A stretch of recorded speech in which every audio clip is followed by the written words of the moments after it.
In a quaint residential colony in the late 1990s, there exists a tight-knit group of 7 friends: Ethan, Noah, Jackson, James, Benjamin, Ryan, and Freddie. Their bond is built on a shared passion for video games, particularly the adrenaline-pumping world of car racing. They find joy and camaraderie in playing together whenever they can steal a moment from their routines. Their obsession with car racing extends beyond the virtual realm. The desire to experience the thrill of racing on real streets consumes them. The reality of their situation is that none of them owns a sports car, and the prohibitive cost of such vehicles keeps their dreams firmly grounded. Undaunted, they redirect their enthusiasm toward kart racing, occasionally engaging in organized events. Yet, the allure of unregulated streets outshines the appeal of formal tracks. Street racing, although tantalizing, is both illegal and perilous, a fact not lost on their parents. Consequently, the keys to their family cars remain out of reach. The primary modes of transportation for these friends are bicycles and public transit. Residing in the same residential colony, these 7 friends are not only known for their gaming achievements, but also for their active participation in extracurricular activities and social work. Although their academic paths diverged after school due to varying exam scores and individual interests, they remain steadfast in their commitment to maintaining their friendship. Regular meetups are scheduled to ensure that their shared adventures in the world of video games persist. During a brief vacation from their respective colleges, the group purchases one of the latest and most expensive car racing games. The excitement is palpable, yet their parents, concerned about their seemingly uncontrollable gaming addiction, set limitations. Nevertheless, through some convincing, they manage to secure a week-long window for their gaming marathon. Freddie's home becomes the epicenter of their gaming escapade, the chosen location due to the superior specifications of Freddie's gaming setup. In the midst of their gaming marathon, Ryan introduces a new element to their agenda. He shares news about an ongoing auto expo in the city, showcasing an array of the latest luxury sports cars. Eager to witness these marvels in person, he suggests a visit to the expo. The idea resonates instantly with the group, and plans are set in motion to attend the expo the following day. The group of friends, fueled by excitement, arrives at the auto expo, greeted by the sight of hundreds of luxurious cars on display. The vibrant atmosphere amplifies their joy, and their enthusiasm peaks as professional racers demonstrate their skills on a nearby track. Mesmerized by the sleek racing machines, the friends find themselves tempted by a mischievous idea when they notice the racers casually leaving their keys unattended in a tent guarded by a lone security person.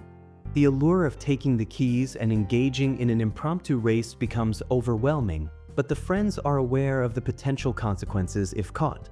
Despite their initial restraint, the temptation persists in their discussions. A fortuitous moment arises when the security officer steps away to use the restroom, leaving the keys unguarded. Seizing the opportunity, the friends succumb to their desires, each selecting a key corresponding to their favorite brand. As the engines roar to life, the friends embark on an exhilarating race around the nearby track. Yet, overcome by fear, Benjamin relinquishes his key on the car, choosing to observe from a safe distance. The daring escapade catches the attention of expo authorities, who begin checking the register in the security room and discover the theft of the keys. The friends, initially planning to return the cars to the parking lot after enjoying enough racing thrills on the track, succumb to greed and veer off course. The authorities give chase, and the friends, displaying unexpected agility, outsmart their pursuers. In the midst of the chaos, Benjamin, gripped by fear of being caught, decides to return back to home. A conference phone call ensues among the friends. Benjamin expresses his disapproval of their actions and implores them to find a way out. Jackson proposes a plan to speed away from the authorities, creating a safe distance before abandoning the cars. Unanimously agreeing, they accelerate their cars, catching the attention of the Motor Vehicles Department, MVD, responsible for regulating vehicles in the city. In the midst of the intense street race, The atmosphere is charged with the roar of engines and the thrill of high-speed maneuvers. However, the excitement takes a sudden turn as Freddy's car, pushed to its limits, succumbs to the exhaustion of fuel. Realizing the gravity of the predicament, Freddy makes a swift decision to abandon the now motionless car and escape on foot. As he distances himself from the immobilized luxury sports car, fate takes an unexpected twist. A seasoned thief, well-versed in the art of stealing cars, happens to be roaming the streets. His sharp eyes catch sight of the expensive sports car left unattended, a tempting opportunity that promises a significant financial gain. The thief approaches the car abandoned by Freddy with a sense of cunning. To his surprise, he discovers that the key has been carelessly left inside the car, a stroke of luck that fuels his criminal intentions. With a quick scan of the surroundings, he realizes that the driver is nowhere in sight. Seizing the moment, the thief opens the car door, slips into the driver's seat, and attempts to start the engine. However, his attempts are in vain as he quickly realizes the car is out of fuel. Undeterred by this setback, the thief contemplates towing the car to a more secluded location where he could potentially refuel and proceed with his criminal plans. Before he can execute his plan, the unexpected occurs. The area surrounding the stolen car is suddenly swarmed by vigilant MVD officers. Recognizing the thief as a potential suspect, they swiftly apprehend him, bringing an end to his ill-fated attempt to exploit the situation. Meanwhile, Jackson and James, displaying a combination of quick thinking and stealth, adeptly keep a safe distance from the pursuing authorities. Recognizing the imperative to evade capture, they deftly navigate their way into a shopping mall parking lot. Once inside, they abandon the cars and discreetly slip away. On the other hand, Ryan finds himself in a perilous situation as the MVD relentlessly chases him, blocking every possible escape route. Confronted with limited options, Ryan makes a daring decision and drives into a public park. Maneuvering through the crowded area, Ryan abandons the car, successfully evading the watchful eyes of the MVD by exploiting the anonymity provided by the public space. Ethan and Noah, driven by their ego-fueled rivalry, continue their high-speed competition, racing beyond the city borders. Yet, with exhaustion setting in and the futility of their head-to-head contest becoming apparent, a realization dawns upon them. Ethan and Noah mutually decide to reach a compromise and conclude their race. They park at a restaurant's parking lot and enter the dine-in area. Inside the restaurant, they find themselves in a moment of calm amid the storm. Their attention turns to a news channel broadcasting a report about the daring daylight street racing that unfolded in the city. The report highlights the considerable risks and the ensuing disruption to traffic flow. The news mentions that one individual was captured in the chase, while others managed to escape. Caught in a wave of curiosity and concern, Ethan and Noah dial their friends to ascertain who among them was caught.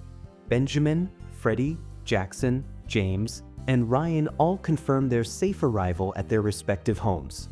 Together, they ponder on who the unfortunate individual might be. Grateful that all 7 friends have successfully evaded the authorities, a sense of relief permeates the group. In an effort to conceal their impromptu escapade, Ethan and Noah take proactive measures. They decide to inform their parents that they have embarked on a sudden short trip to the nearby city to watch a football match. This strategic move is aimed at diverting attention away from the street racing incident and ensuring a semblance of normalcy upon their return home. The aftermath of the daring street race leaves an enduring impact on the city, notably affecting the MVD and the international business tycoon Kevin Timothy, who owns the majority of the luxury cars showcased at the Auto Expo. Upon learning about the stolen cars, a surge of anger propels Kevin into action. He is not one to take such incidents lightly. The luxury cars aren't just material possessions for him, they represent a significant investment and status symbol. In a display of fury, Kevin descends upon the MVD headquarters in a helicopter, accompanied by his gang members. Surrounding the MVD building, Kevin's gang members create an intimidating presence. Uncertain of the newcomers' identities, the MVD officers adopt a defensive stance. Kevin, radiating authority, strides into the MVD station, demanding answers about the stolen cars. The chief of the MVD informs him that they have recovered 4 cars but expresses concern that 2 might have already left the city. The MVD has alerted other cities to be on the lookout. When Kevin questions the number of thieves apprehended, the chief reluctantly admits they have apprehended only 1. The wrathful businessman, disappointed with the meager results, approaches the detained individual.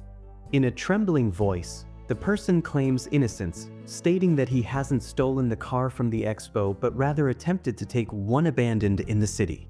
Dissatisfied with the response, Kevin pushes the person aside and scrutinizes the video evidence and photos collected by the MVD. Although the faces are unclear, the culprits seem like youngsters with limited racing expertise. Frustrated by the lack of leads, Kevin mobilizes his extensive connections throughout the country, urging them to join the search for the stolen cars. The task at hand becomes a priority for him, fueled by a combination of financial loss and a personal vengeance against those who dare to steal his prized possessions. Meanwhile, Ethan and Noah, unprepared for an extended stay away from home, lack sufficient funds. They seek out a budget-friendly accommodation for the night, stumbling upon a cheap place. They pay for the night and notice a poster in the reception area advertising street racing. Curiosity piques, and they question the receptionist about the legality of street racing. With a nod, she confirms its illegality but shares an intriguing detail. A long street near the beach serves as a hotspot for street racing, and at times, officers turn a blind eye in exchange for hefty bribes from organizers. Excitement courses through their veins as Ethan and Noah inquire if it is possible to witness such an event. The receptionist confirms that it is indeed possible, and these illegal races typically take place after midnight. Eager for an adventure, Ethan and Noah take some time to freshen up in their room, catch a brief rest, and then rush toward the designated street where street racing usually occurs. Arriving an hour before midnight, the street appears ordinary, with only a few scattered pedestrians. There is no indication that it will transform into a racetrack. Patiently waiting, the duo witnesses a sudden influx of people, predominantly young enthusiasts, converging on the street with an array of flashy racing cars. Within minutes, the atmosphere transforms, as the street buzzes with the energy of racers and the cheers of fans. Ethan and Noah, caught up in the adrenaline-fueled atmosphere, join the ranks of fervent spectators, cheering alongside them. Ethan and Noah immerse themselves in the world of street racing, carefully observing every minute detail happening around them. The thrill of the races is amplified by the betting culture that surrounds the events. Street racers place bets before each race, and the consequences of failure to pay the bets are severe: the loss of their racing cars. Ethan and Noah notice that not all cars participating in street races are involved in betting. There is a small street nearby where friendly street races take place. Intrigued by this discovery, they feel a magnetic pull toward the allure of participation. Without hesitation, they sprint to retrieve the cars they had parked at the restaurant's parking lot. Their sports luxury cars, acquired from the expo, draw attention and amazement from the crowd. Utilizing their gaming knowledge and adapting quickly to the latest car technology, Ethan and Noah effortlessly establish themselves as formidable competitors. Their victories in the friendly street races earn them admiration from onlookers, who encourage them to transition to the more intense world of betting races. As the street races come to a close, an air of anticipation fills the atmosphere as organizers introduce a redesigned track for the night ahead. The once straightforward track now boasts challenges galore: sand dunes, rocky obstacles, cunningly placed oil slicks, tire puncturing zones, and the lurking threat of scattered debris. Each race is a contest among 4 participants. The first-place champion not only secures victory but also gains the privilege to choose between the 3rd and 4th-place cars as their coveted prize. Meanwhile, the second-place finisher claims the remaining vehicle. The organizers, overseeing the betting placed on racers by spectators, deduct a commission from the betting pool. The air crackles with anticipation as racers gear up for a night of high-octane thrills, strategy, and unpredictable twists. Ethan and Noah, fueled by a mix of excitement and anticipation, return to their room. Intrigued by the prospect of street racing with heightened stakes, they make a bold decision. Triumph assures them ownership of a new set of cars, whereas failure results in the loss of the Expo-acquired cars, which they intend to leave behind before heading home. Moreover, they see it as a chance to measure their skills in street racing against more experienced competitors. At the stroke of midnight, they make their way back to the street, eager to engage in the contest. The intense street race takes shape under the moonlit sky, with Ethan and Noah, accompanied by two other racers, positioning themselves on the track for the upcoming challenge. Ethan takes the lead for a substantial part of the race, demonstrating his prowess behind the wheel. Meanwhile, Noah encounters a more challenging start, finding himself trailing at the back of the pack. The racetrack, laden with obstacles, adds an extra layer of challenge for the participants. Navigating through these hurdles requires precision, skill, and split-second decision-making. With each obstruction, the dynamics of the race shift, testing the racer's mettle. In a surprising twist, as the racers approach a particularly challenging obstacle, Ethan's car gets struck, bringing his momentum to a sudden halt. The setback is visible to everyone, and competitors swiftly seize the opportunity to overtake him. The situation seems dire for Ethan as he struggles to free his car from the obstacle, watching his competitors pull ahead. However, in an unexpected display of camaraderie, Noah, who had been at the tail end of the race, sees his friend's predicament and springs into action. With quick thinking, he maneuvers his own car strategically, using its power to push and free Ethan's car from the obstacle. This selfless act not only saves Ethan from falling further behind, but also demonstrates the strength of their bond and mutual support. Having overcome the obstacle, Ethan and Noah resume the race, determined to make up for lost ground. Ethan, fueled by the adrenaline of the race, puts on a stellar performance. He manages to secure victory, crossing the finish line ahead of the competition. Following closely behind, Noah clinches the second position. The ensuing celebration is marked by triumph and unity. Ethan, acknowledging the collaborative effort and the spirit of friendship, offers Noah the opportunity to choose between the third and fourth place cars as his prize. This gesture not only dissolves any lingering ego that may have existed between them, but also serves to strengthen their bond. Nevertheless, their celebratory moment is suddenly cut short as Kevin's associates arrive at the racing street. Having been tipped off by one of the organizers about the cars held by Ethan and Noah, they promptly seize them, along with the cars, and transport them to a warehouse owned by the enraged international business tycoon. Inside the warehouse, Kevin subjects Ethan and Noah to physical violence, demanding answers about their motives and affiliations. The duo, now cornered, reveals their genuine story, that they are just college students who got caught up in the world of street racing out of curiosity. Out of nowhere, a group of cars storms into the warehouse, launching a surprise attack on Kevin's people. Chaos ensues as the two groups engage in a fierce battle. Seizing the opportunity, Ethan and Noah escape from the warehouse amidst the gunfire, taking a sports car. As they speed away, they notice Kevin, injured and taking a defensive stance. Acting on impulse, Ethan and Noah rescue him from the chaotic scene. However, their escape doesn't go unnoticed, and the assailants initiate a pursuit. Ethan, skillfully handling the wheel, evades their pursuers, ultimately finding refuge in the safety of Kevin's home. Within the house, they provide first aid to Kevin. However, the tranquility is short-lived, as another gang, heavily armed and numbering in the dozens, breaches the compound. Following Kevin's instructions, the trio descends into the underground floor, activating an automated security system to fortify the house. The robust defense mechanism proves effective, resulting in the demise or entrapment of numerous intruders, forcing the remaining assailants to retreat. While the attackers are methodically neutralized by the house's defenses, Kevin, Ethan, and Noah witness the unfolding events through security screens. The origin of the attack remains elusive, compelling Kevin to delve deeper into the matter using his computer and phone. Kevin discovers that the assailants are searching for a device called COVID. Recollecting receiving this peculiar device from a scientist named Adam Charles the previous day, along with instructions to deliver it to a foreign businessman named Morgan Silver within a tight 2-day time frame, Kevin becomes concerned about the potential threat.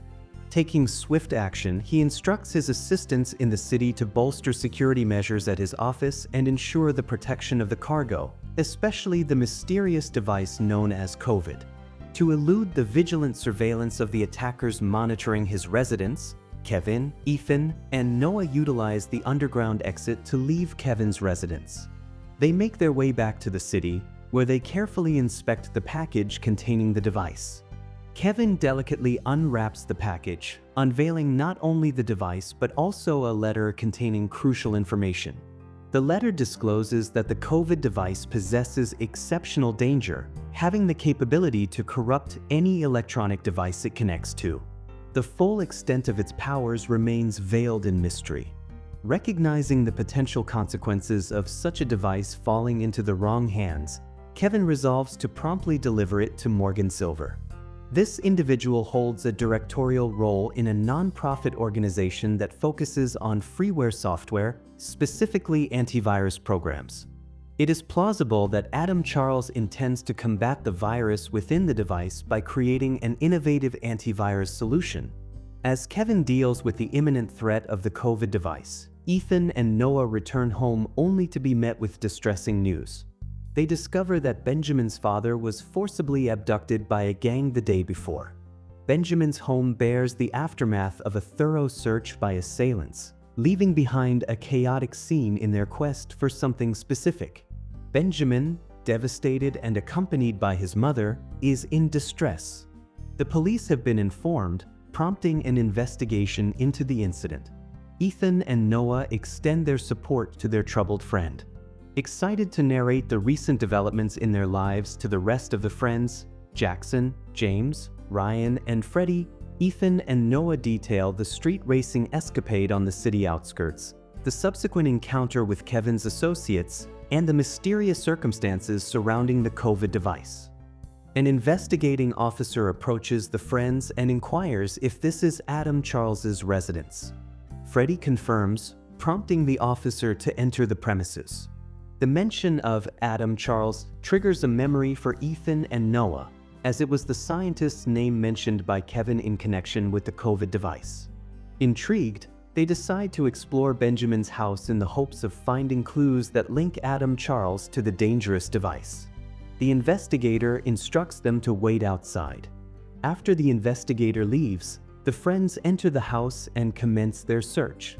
Their efforts guide them to a small secret compartment beneath Adam's desk, where they discover a concealed diary. Within the diary, they find papers and notes related to the testing of a computer virus, along with a photograph of a device that precisely matches the COVID device seen at Kevin's office. To their astonishment, they unearth information suggesting that Adam Charles is a member of a secret society, and the COVID device is a vital part of their clandestine project. The group, concerned about Benjamin's father, decides to seek Kevin's help in locating and rescuing him. Leaving Benjamin behind for his safety, the 6 friends meet with Kevin to discuss the alarming discoveries in Adam's room.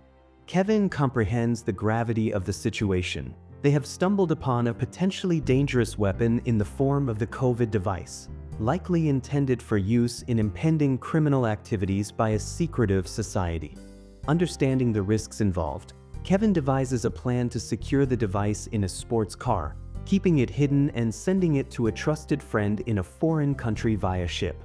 The friend would then deliver the car with the device to Morgan Silver. However, Ethan raises a critical concern about the potential misuse of the device by the recipient, posing a global threat. Kevin, prompted to reconsider, contemplates the best course of action. At that moment, one of Kevin's security officers provides a breakthrough. the location of the attackers who targeted Kevin at his warehouse and home. Empowered with this vital information, Kevin decides to take decisive action, gathering his team to seek revenge against the attackers. Furthermore, he shares with the group of friends the secure location where the COVID device is guarded. As a precautionary measure, Kevin instructs them to destroy the device in the event of unforeseen circumstances. Upon arriving at the attacker's location, Kevin realizes it serves as the base for the secret society pursuing the COVID device. Kevin and his team initiate an assault on the secret society's base, securing vital documents that illuminate their operations. Within the base, they locate Adam Charles, restrained in a lab. Kevin rescues him, and they make their way back to his office. The news of Benjamin's father's safe return brings joy to the friends. When Adam asks about the device, Kevin assures him that it's secure. Recognizing the potential threat it poses, he decided to postpone the delivery. Adam emphasizes the importance of destroying the device after uncovering Morgan Silver's dark secrets. Morgan is revealed to be a member of another secret society with ambitions to take control of the digital world. Noah queries Adam about his decision to join the secret society, prompting Adam to reveal his story. Having worked as a scientist in a mobile technology company for years, Adam received an enticing offer from a secret society backed by affluent corporations. Moonlighting for the society for 4 hours a day, Adam found the salary higher than his full-time job. The part-time arrangement, however, came with strict confidentiality clauses. The society presented their projects as secret research for future technologies, luring scientists like Adam with promises of career advancement and financial benefits. Over time, Adam and his colleagues realized the true nature of their work, developing high-tech tools for illegal activities such as hacking, theft, and destruction of crime evidence. Attempts to break free were met with blackmail by the society members, compelling them to persist in their work. The projects secure funding from different criminals whose conventional criminal methods are disrupted by technological advancements. The technology developed through these projects serves as instruments for criminals to execute thefts from highly secured banks, jewelry stores, museums, and residences. Their unconventional approach enables them to bypass advanced security measures, but they face a recurring challenge. With each new target, they need to update their hacking methods, leading to delays in their operations due to the rapid advancements in technology. This fuels the secret society's deep desire to develop a comprehensive solution to breach the security of any technological advancement. Meanwhile, in a laboratory located in Japan, scientist Edwin Thompson inadvertently develops a virus with artificial intelligence, AI, during his work on an AI chatbot. The information about this breakthrough is leaked to the secret society by his colleague. The society attempts to recruit Edwin, but he refuses. In response, they steal the device containing the virus, codenamed COVID Computer Virus Doom. Tragically, Edwin is subsequently murdered to thwart any attempts at replicating the technology. In a laboratory of the secret society, scientists endeavor to comprehend the technology through various tests. They observe the virus autonomously constructing a program based on the connected device, progressively corrupting it. As the testing advances, the virus grows in power and develops an insatiable appetite for information from the world. Despite multiple attempts, scientists find it impossible to duplicate the virus. When connected in safe mode to a supercomputer linked to the lab's main server, the virus initially seems to be copied into a secure memory within the supercomputer. However, at 50% completion, it unexpectedly reverses, causing the entire network in the lab to be corrupted and resulting in significant damage. Witnessing the havoc wreaked by the virus, Adam comprehends its potential to hack satellites, nuclear weapons, and any network-connected system. Fearing the catastrophic consequences, he makes the decision to contact someone he trusts for the development of an antivirus. In a daring move, Adam steals the device, intending to send it to his college professor, Morgan, who is known for diligently safeguarding the digital world from many virus threats. Adam holds hope that Morgan will develop an antivirus solution to protect against this seemingly unstoppable virus. However, the secret society catches wind of Adam's theft, leading to his abduction from his house. Faced with the imminent threat of severe consequences, Adam is coerced into disclosing the location of the COVID device.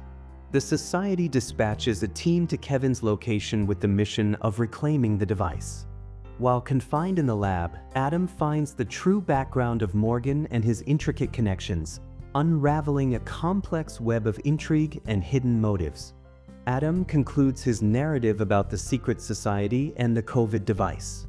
Following this, key figures from the secret society initiate a dialogue with Kevin, proposing a significant financial offer in exchange for the return of the COVID device. Kevin pretends to accept the offer, but in a dramatic twist, he detonates the device, sparking a clash between Kevin's gang and the secret society members.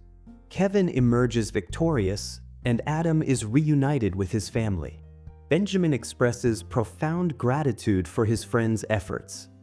Years later, during the cleanup of the corrupted secret society lab, a vigilant technician makes a startling discovery: an uncorrupted CPU. Recognizing the significance, the technician reports the finding to senior members of the secret society. Upon investigation, traces of the COVID virus are identified and successfully recovered. The scientists within the secret society decide to redesign the COVID virus. This new version exhibits an unprecedented level of sophistication, effortlessly spreading from device to device without any limitations. It operates without causing any harm, permeating every corner of the digital landscape. Astonishingly, the virus operates discreetly, collecting data and generating intelligence, remaining invisible to scans and undetectable even by the most advanced technology companies. As the secret society scrutinizes the rapid pace of technological development, they project that Earth will evolve into a fully digital world by 2029, where human dependence on technology is absolute.